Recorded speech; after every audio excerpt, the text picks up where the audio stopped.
looking, he's the eye candy. That's it. That's what they always just like, let's just bring out the European guy. And then I'm kind of like the Turkish gentleman in Downton Abbey, Yes. the late night version of Yes.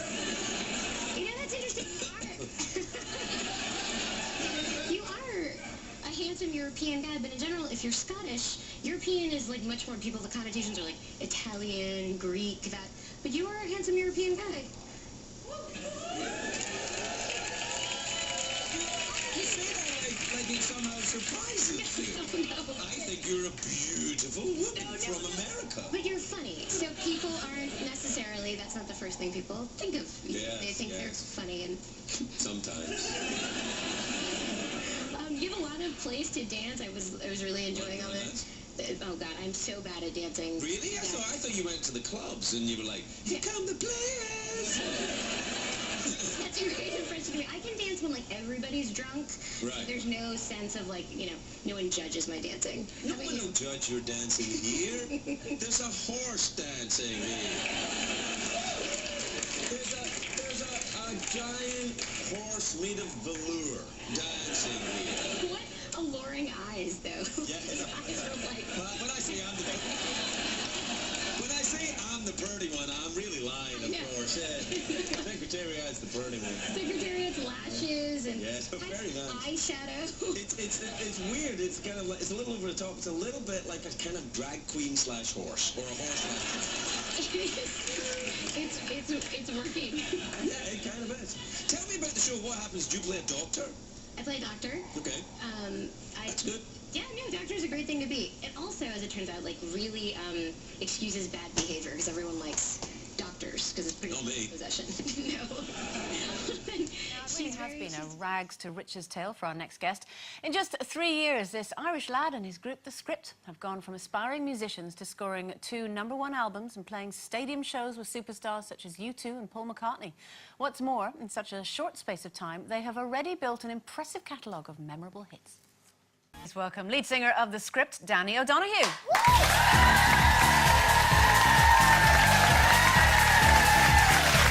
guys, how are you? All right, good to see you all. How are you? Hello, hello. Welcome back. Thank you very much. You've been a busy boy since the last time you were on the show. Yeah, we've been very busy. You always give me a great introduction to rags to riches. I'm still wearing the rags though, you know. Well, what have you been up to since the last time we saw you? We've just finished our Science and Faith tour around the UK. We brought it over to Australia, Singapore, Manila, basically kind of like a world tour. It sounds so pretentious to say that, you know, world tour. Now we're just back to promote the new single, and then we've got the next leg of the tour, which kicks off in America. You know, We've got a little clip of the new single. Let's take a look. yeah, excellent.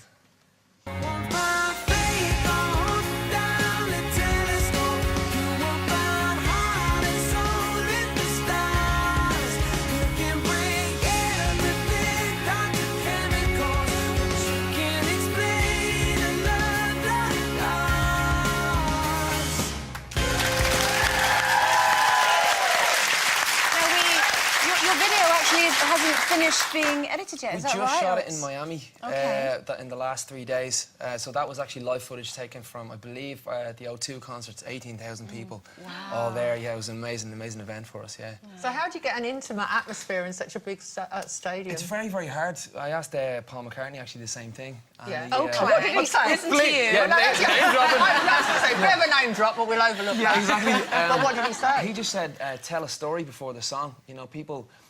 they love to hear how the song meant to you. Yeah, and you really, really draw them in. So you can actually make 18,000 people feel like they're on the stage with you. And he told us that, and when we went out to watch him play, and he did the same thing. Before one of the songs, he said, you know, I've always wondered what I would say to John if I met him again. And he started this song. You could hear a pin drop in the place because everyone's like, yeah, well, what would he say? Explained it. Yeah, you know, because he really opens himself up, and we definitely take a lot from his book. Also, you know? for you, when I was reading about you and your band, it wasn't like an overnight success for you, was it? I mean, it's been... It's the longest night of my life, to be honest. It's been a long road to get where you are today. been- What kept you going? Because nowadays it seems bands are made and the next day they've got a hit record. I think just a belief in the music. You know, we've never been a band that's been, you know, try to put our faces on our albums, or, you know, we haven't been about the look, and none of our friends or family are famous or anything like that. So we've done it the hard way. You know, it's that's just touring. So I think just for us was that, I guess every band has a belief in themselves, but for us it was our music. You know, we really believe that our music has definitely the power to heal people. I mean, it was healing us going through our first album, was healing us going through a breakup, you know, and... Between you and Jamie, most likely to do ... Oh my God. Most likely to screw up a line. Jamie. I'm gonna get in so much trouble for this. Of course she said me, but definitely Dakota. Most likely to trip at an award show. Dakota. Me. She nearly tripped at the Golden Globes. She had a really long train. Most likely to break into song. Jamie. Me. He sings constantly. Too much? Almost, but he has a really beautiful voice. Oh, you've got quite a nice voice, she says. Quite nice, what did she say? Most likely to win a dance contest. Boah. Me or Jamie, I don't know. That's a close call. Dakota. She kind of went both ways. They're very different styles. Most likely to be caught looking at themselves in the mirror. Dakota. Jamie. I'm crying. Of course she said me, but Dakota. She's vain. Most likely to play a superhero. Me. Probably Jamie.